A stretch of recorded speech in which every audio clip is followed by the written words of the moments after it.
Hey everybody, what we're going to do today, I'm going to do a real quick video on how to break your camper down, pack it up, get it ready to take it home. First thing I always do, there is a hand crank for putting the stabilizers up and down, but I use a drill, a lot easier. So first thing I do is just take these off.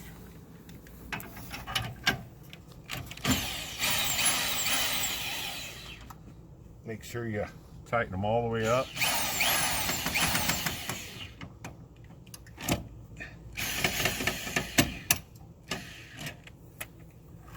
Pull your boards out. I put those in a box. I do that all four corners. We'll do one more corner over here and then I'll stop and we'll do something else.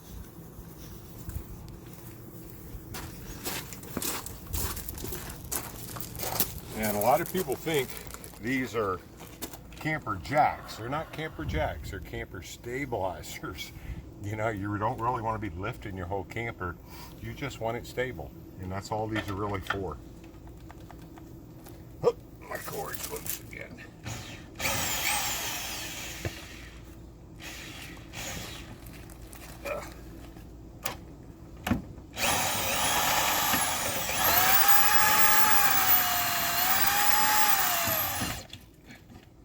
Okay.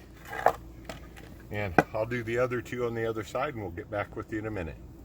Okay, we've put the bumper ball and the jack, or bumper jack, we've hooked the camper to the bumper, excuse me. Now what I'm doing, I'm putting these sway bars on here that should help stabilize the camper a little bit going down the road. Hardest part's getting these darn little Carter keys off. But we'll show you how we do this. Take this, and it goes right in here.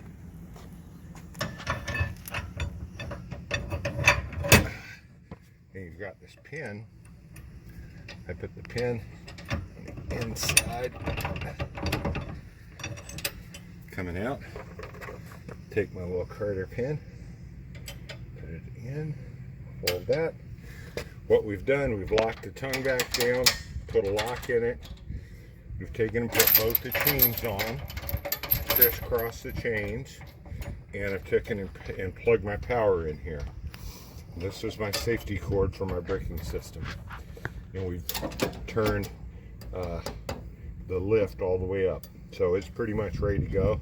Now we've just got to put stabilizers on. And the way these work is I may have to jack it up a little bit. So I may actually, let me do this real quick. I'll grab a block. There we go. On this side, those stabilizer bars are pretty tough. And you can pull on it all day long. But they are too hard to pull. So what I do is lift the camper back up a little, test it, no, maybe a little bit more.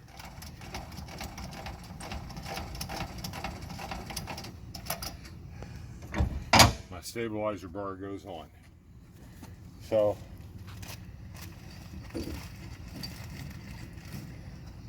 this part of it's really simple.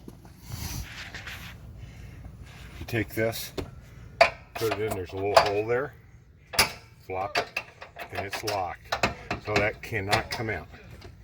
And I'll turn around and do the same thing on the other side, and I'll be back to you in a minute. Okay, one of the things that I do is make sure when I'm breaking it down, my propane, because you've had it on for your stove or you've had it on for your hot water heater. So what I do is I want to make sure that I have them both closed. That one's closed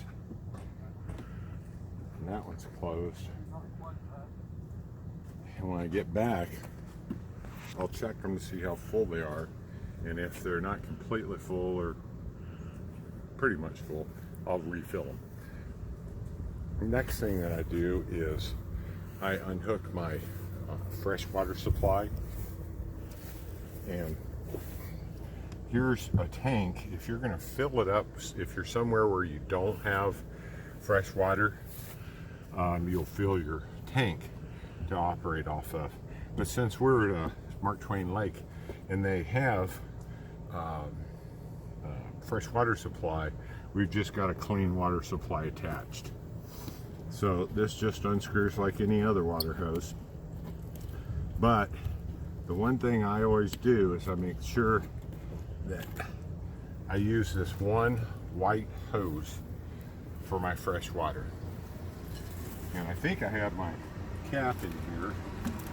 If not, I'll have to go around and get it. There it is, right there. And I keep my cap so that I don't get any bugs in there, any dirt in there. Just good hand tight will do it. And on the other end of this white hose is a water filter.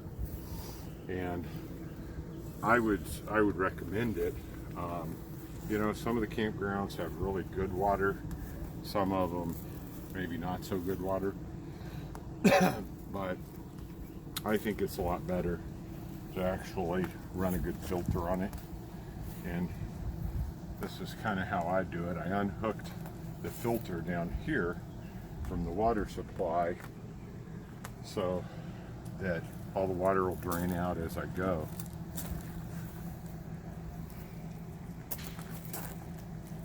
And let's let this kind of drain here for a minute or two. Not too bad. And then I'll take it over here and we'll put it in our clean water box.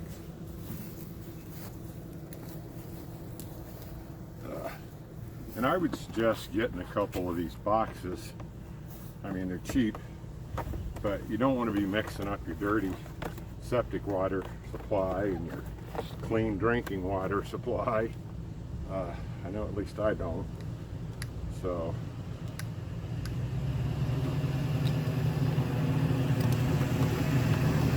filter.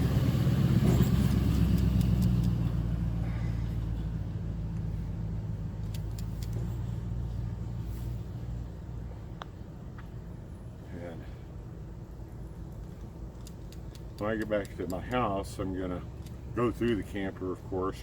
We'll clean everything out, blow everything out, make sure it's all dried off, put away, ready for the next trip. I think we're gonna go in a couple of 3 weeks down south, I think to Bennett Springs. So I want to make sure it's ready for that. So I want clean white water. Put that in there. And then now what we're going to do, boy, it is hot and muggy out. We're going to go unhook our sewer line. And when I do it, there's two pools. There's a gray water and a sewer water.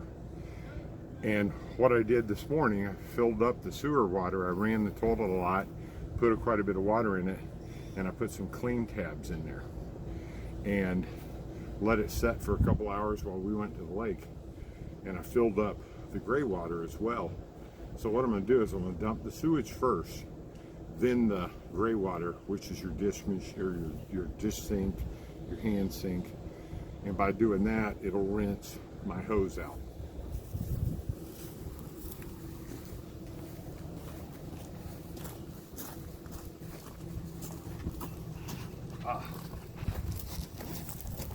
So on most campers, your gray is your gray water and your black is your sewage water. For some reason, this camper is backwards. So my sewage is actually the gray water, or the gray handle. So we're going to pull the sewage first and let that run.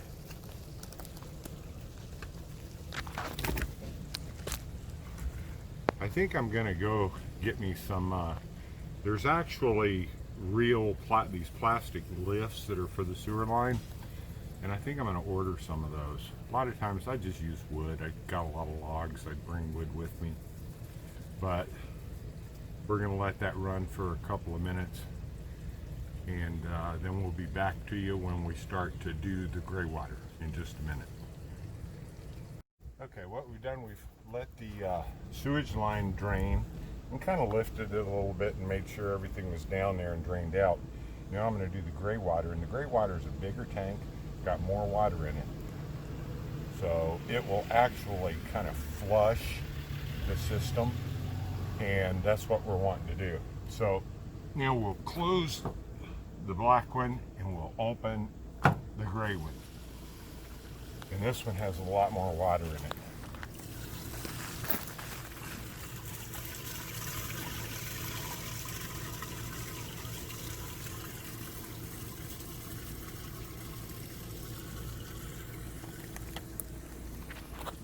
Now, let's look at the end of this again over here.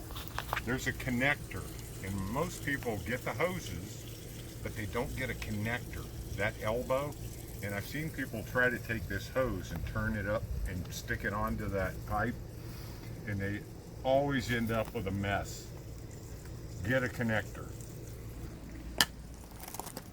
Okay, so that's all there really is to it. We're going to work the water out of the line here just by lifting it down like this from one end to the other, and we should get pretty much all the liquid out of our pipe. And that was the dishwater, so it's fairly clean. I mean, it's just dishwater. So now what I'm going to do is I'm going to close this other side. I'm going to disconnect this hose from the camper.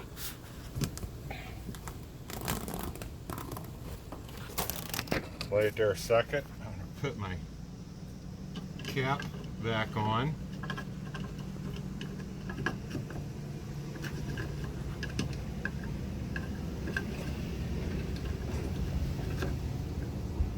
Okay, cap's back on. Both sewage and gray water are closed. I'm going to take this hose now, and actually I'm going to, over here, there's a water faucet. I'm going to run some clean water down this hose. And kind of rinse it out real good. You don't want to ever touch this, you know, be respectful of other people. So I don't ever get it up close to there, but I will fill it up and then lift it up and just kind of rinse my hose out. And these are collapsible hoses, which is great. So I'm closing this up as I go.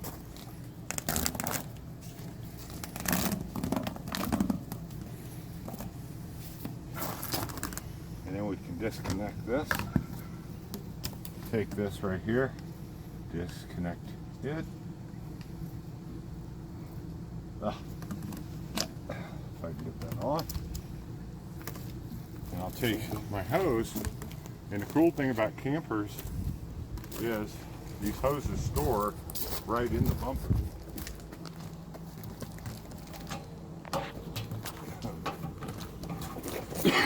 Excuse me.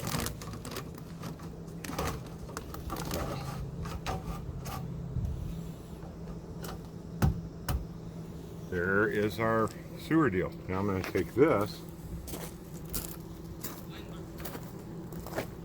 which is clean really because I've ran water through it, but I'm going to give it just a quick rinse. Anyway, sling it off out here a little. And I'm going to put it in my sewage connection box.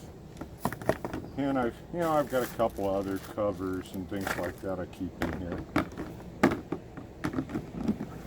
But for the most part, that's it. Take it, put it back underneath.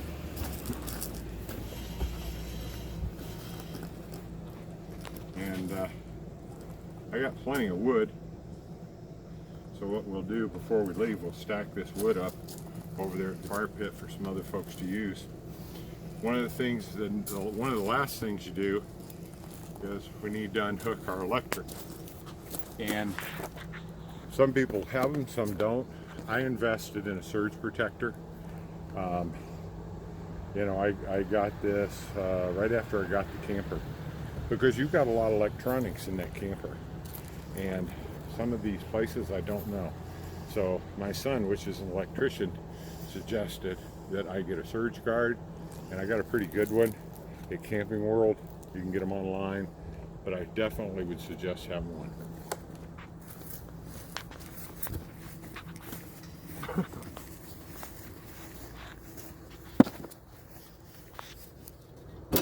Simple process. You've got your shut off here, shut off the power, unplug your line, close the box, take your surge protector, and I'm big on putting everything back in the box that it came out of so that I know where it's at and I know that it's clean and it's in its place. It's such a booger to be out here trying to do this and can't find things. So then all we're really going to do is put this underneath.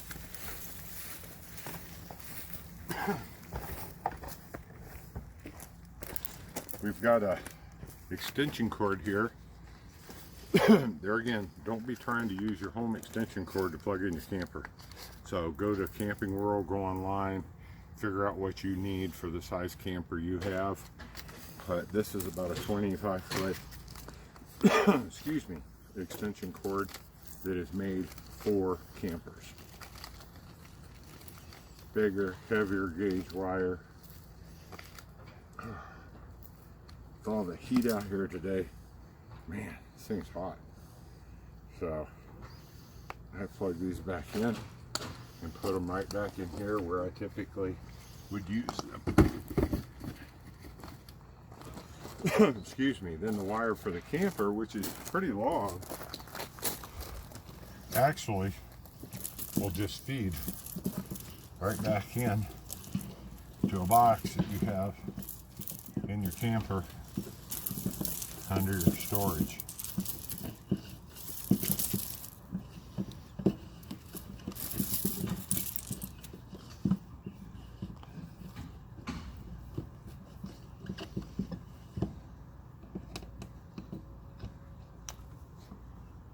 Clip back shut. Okay, we're going to take a little break here and run around the other side, and then we're going to put an awning in. We're going to do the slide out, button things up, and we'll be ready to go.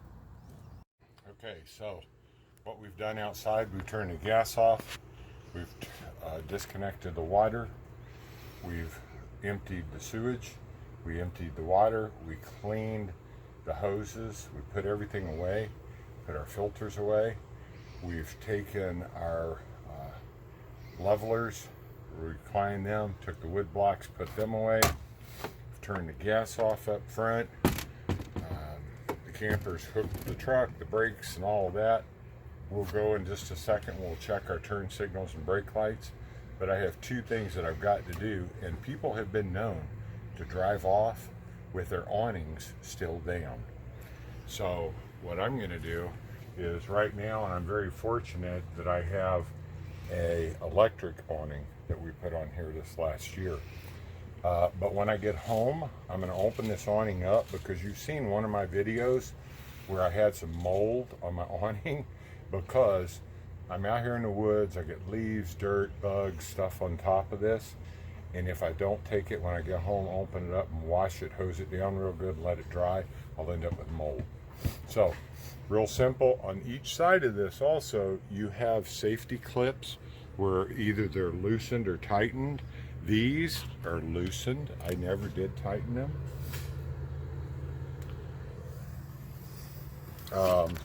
So what I'm going to do now, all I need to do is push my in button, and here goes my camper, or my awning.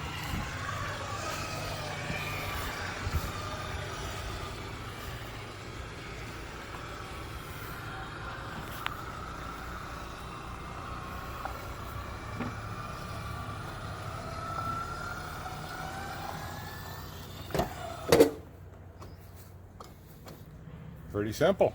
Ta-da! Now the other thing that you've got to do is this camper has a slide out. So there's a button right here for the slide out. You've got to be hooked to your battery in order to have your slide out work. So if you would kind of watch this slide out, and all I'm going to do is push a button.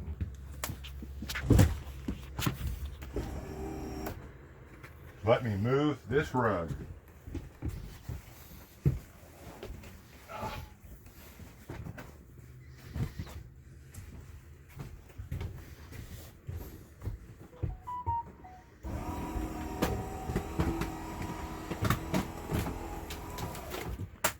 I love that slide out. It almost doubles the room here. The only other thing I need to do is turn out the lights. We'll lock up the doors, make sure everything's good. As far as nothing in here that can shake and rattle and roll while we're going down the highway. And we're on the road. Thanks for watching. If you like our video, subscribe, give us a thumbs up, and share it, please. We'd appreciate it. Have a great day.